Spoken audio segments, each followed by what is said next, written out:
নমস্কার বন্ধুরা, কেমন আছেন সবাই? রত্নাস কিচেনে আপনাদের স্বাগত।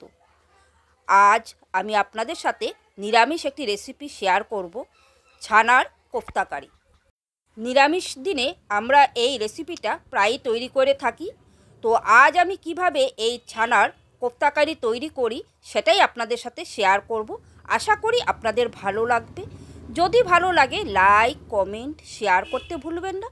আর আমার চ্যানেলটিকে সাবস্ক্রাইব করে পাশে থাকা বেল আইকনটি প্রেস করে দিবেন, তাহলে আমার নিত্য নতুন ভিডিও সবার প্রথম আপনি পেয়ে যাবেন।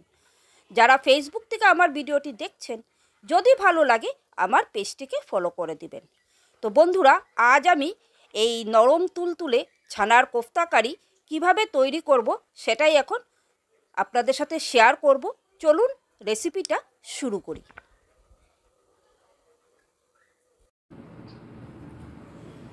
এখানে আমি 150 গ্রামের মতো ছানা নিয়েছি। ছানাটাকে কিন্তু আমি ঘরে কেটে নিয়েছি। ছানা কাটানোটা আর দেখালাম না, আপনারা সবাই কিন্তু ছানা কাটতে পারেন।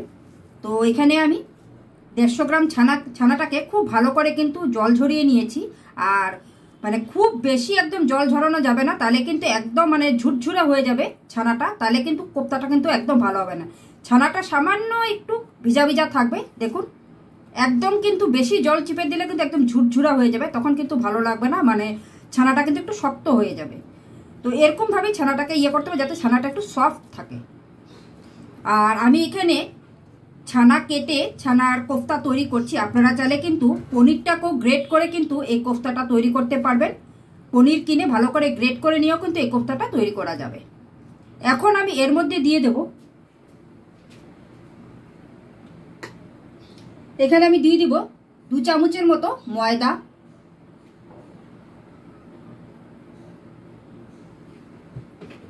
আর দিয়ে দিব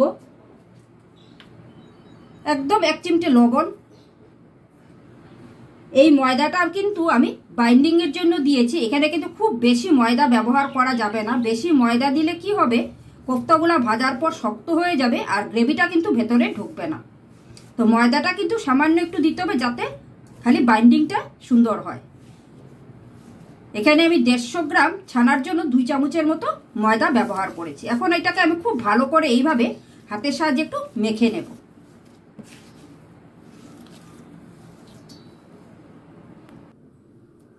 ছানাটাকে মেখে আমি এরকম একটা ডো তৈরি করে নিয়েছি। হাতটা আমি ভালো করে পরিষ্কার করে নিয়েছি। এখন আমি এখান থেকে এরকমভাবে ছোট ছোট করে একটু লেচি কেটে নেব। ঠিক এরকম করে লেচিগুলো কেটে নেব।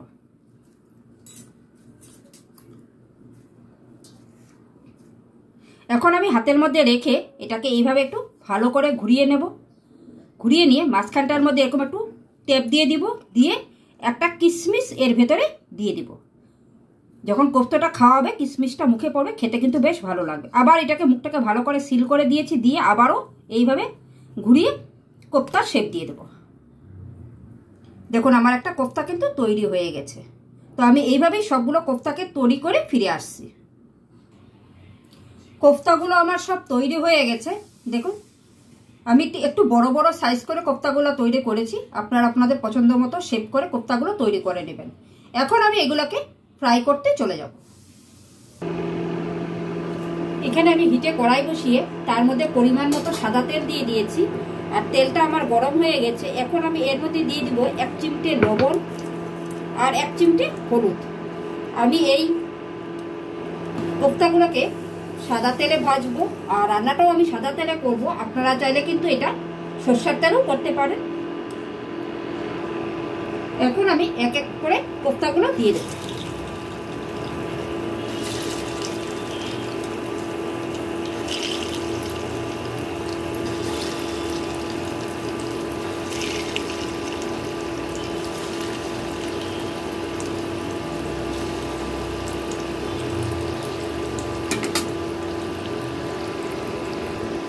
এখানে আমি 7টার মতো কোফতা দিয়ে দিয়েছি। আমি মানে 2 বারে এই কোফতাগুলোকে ভাজবো। আর এখন আমি একটা পিঠ ভাজা হয়ে গেলে তারপর এগুলোকে উল্টে দেব। কোফতাগুলোকে এখন আমি একবার করে উল্টে দেব।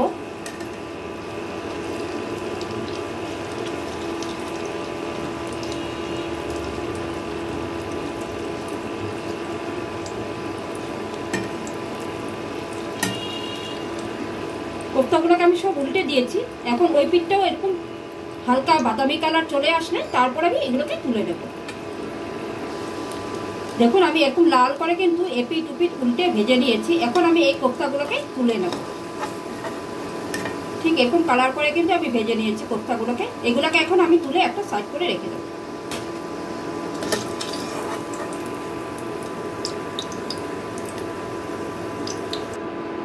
এখন আমি আবারও আরেক সেক দিয়ে দেব।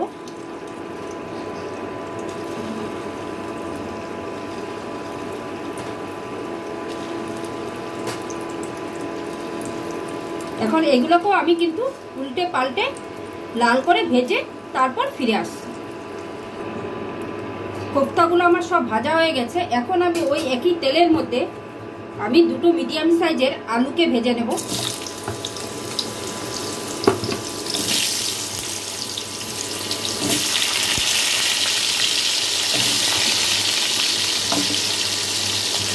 এখানে আমি কোপ্তার মধ্যে আলু ব্যবহার করছি, আপনারা চাইলে আলুটা না দিয়েও কিন্তু করতে পারেন, এটাও কিন্তু খেতে ভালো লাগবে।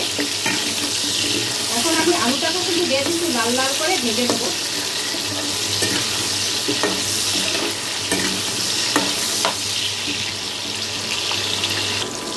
আলুগুলোকেও আমি লাল লাল করে ভেজে নিয়েছি। দেখুন আলুগুলো আমার ভাজা হয়ে গেছে। এগুলোকে এখন আমি তুলে একটা পাত্রে তুলে রেখে দেব।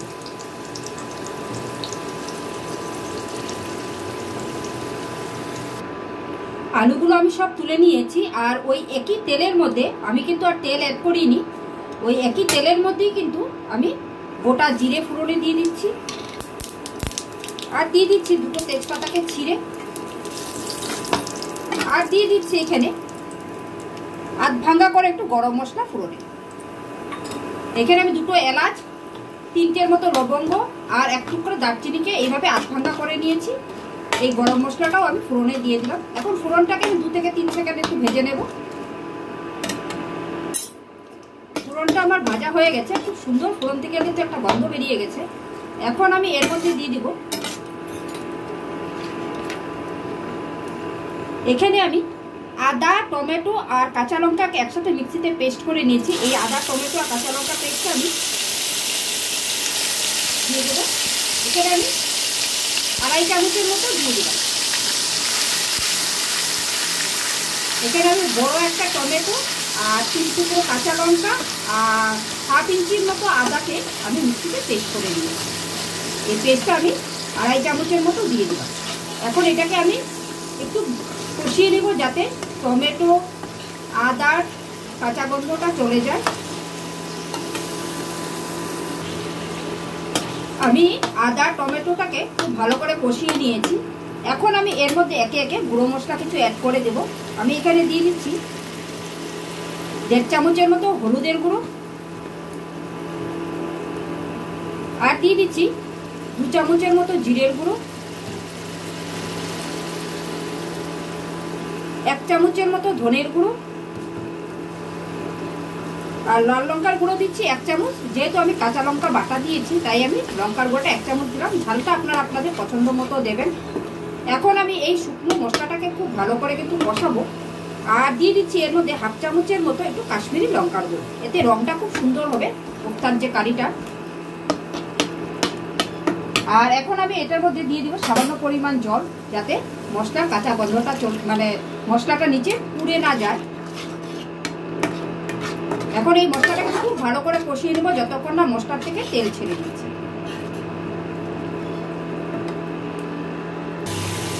মশলাটাকে কিন্তু আমার খুব সুন্দর করে কষানো হয়ে গেছে। দেখুন মশলাটাকে কিন্তু খুব সুন্দর তেল ছেড়ে দিয়েছে। আমি প্রায় 4 মিনিটের মতো মশলাটাকে কষিয়ে নিয়েছি। এখন আমি এর মধ্যে অ্যাড করে দেব,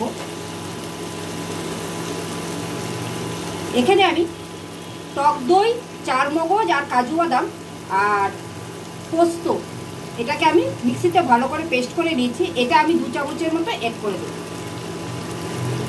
এখানে পোস্ত, 4 মগজ আর কাজু বাদাম আর টক দই এই সবগুলোকে কিন্তু আমি পেস্ট করে নিয়েছি। এটা আমি 2 চামচের মতো অ্যাড করে দিলাম। এখন আমি আবারও সামান্য পরিমাণ জল অ্যাড করে দিব, নাহলে কিন্তু যেহেতু কাজু বাদাম আছে নিচে লেগে যাওয়ার ভয় থাকবে। এখন আমি এটাকে আবারও একটু কষিয়ে দেবো মশলার সাথে।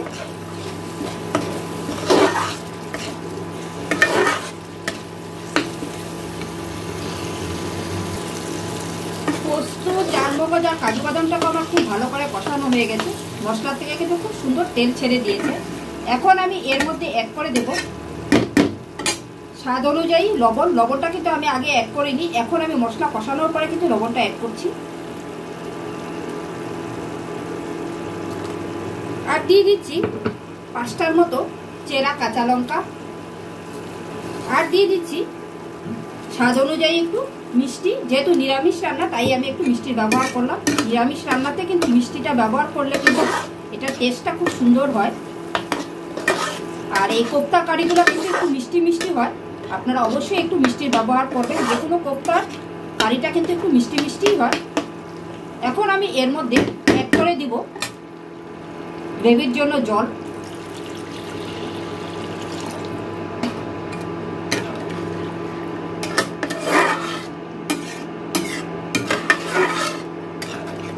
আমি এখানে গ্রেভির জন্য পরিমাণ মতো জল অ্যাড করে দিলাম।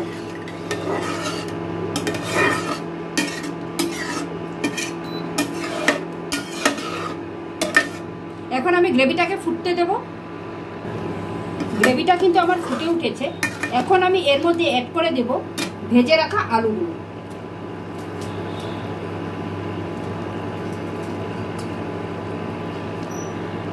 আলুগুলো আমার সব দেওয়া হয়ে গেছে। এখন আমি এই আলুগুলোকে এই গ্রেভির সাথে 3-4 মিনিটের মতো ভালো করে ফুটিয়ে নেব, যাতে আলুর ভিতরে ভালো করে মশলাটা ঢুকে যায় আর আলুটাও যেন একদম পুরোপুরি সেদ্ধ হয়ে যায়। এখন আমি একটা ঢাকা চাপা দিয়ে দিব আর আমি 3-4 মিনিটের মতো এই আলুটাকে গ্রেভির সাথে ভালো করে ফুটিয়ে নেব। ঢাকা চাপাটা এখন আমি তুলে দিচ্ছি।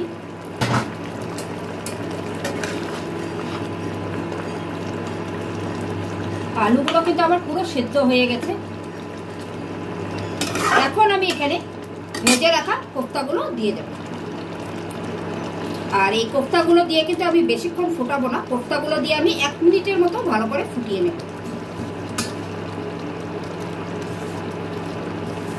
কোফতাগুলো আমার সব দেওয়া হয়ে গেছে। এখন আমি আবারও ঢাকা চাপা দিয়ে এই কোফতাগুলোকে 1 মিনিটের জন্য ভালো করে ফুটিয়ে নেব।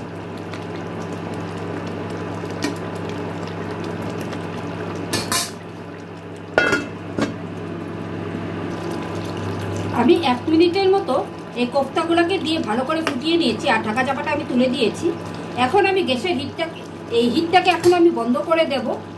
আর শেষে এর মধ্যে 1 চামচের মতো গরম মশলার গুঁড়ো আর দিয়ে দিব 1 চামচের মতো ঘি।